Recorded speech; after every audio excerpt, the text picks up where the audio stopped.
بسم اللہ الرحمن الرحیم۔ عمرے کی فضیلت۔ امام اعظم ابو حنیفہ رحمۃ اللہ علیہ کی تحقیق یہ ہے کہ عمرہ سنت ہے۔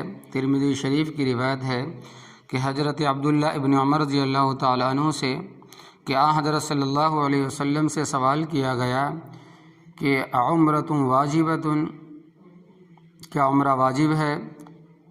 قال لا بل ہی سنت، فرمائے کہ واجب نہیں بلکہ سنت ہے۔ ساری عمر میں ایک دفعہ حج فرض ہے، اور اگر رب تعالیٰ توفیق دے دے تو نفلی حج جتنی چاہے کرے اور عمرے جتنی چاہے کرے، اس کے لیے کوئی پابندی نہیں۔ البتہ بہتر عمرہ رمضان شریف میں ہے۔ بخاری شریف کی روایت ہے کہ حضرت صلی اللہ علیہ وسلم نے فرمایا کہ عمرۃ فی رمضان تعدل حجہ، رمضان المبارک میں عمرہ کرنے کا حج کے برابر ثواب رہتا ہے۔ رمضان المبارک کے مہینے میں عمرہ کرنے کا جو ثواب ہے وہ حج کے برابر ہوتا ہے۔ اور ایک روایت میں آتا ہے کہ عمرۃ فی رمضان تعدل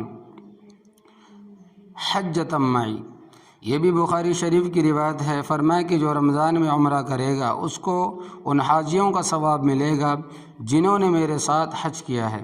یہ فضیلت کی بات ہے، ورنہ عمرہ سارا کا سارا سال کر سکتا ہے سوائے 5 دنوں کے، کہ ان دنوں میں عمرہ مکروہ ہے۔ 9ویں، 10ویں، 11ویں، 12ویں اور 13ویں ذی الحجہ کو عمرہ مکروہ ہے، اور کراہت کی وجہ یہ ہے کہ عمرہ نام ہے کعبۃ اللہ کے طواف کا، اور اس کے بعد صفا مروہ کرنے کا، یعنی احرام باندھنا، کعبۃ اللہ کا طواف کرنا اور صفا مروہ کی سعی کرنا۔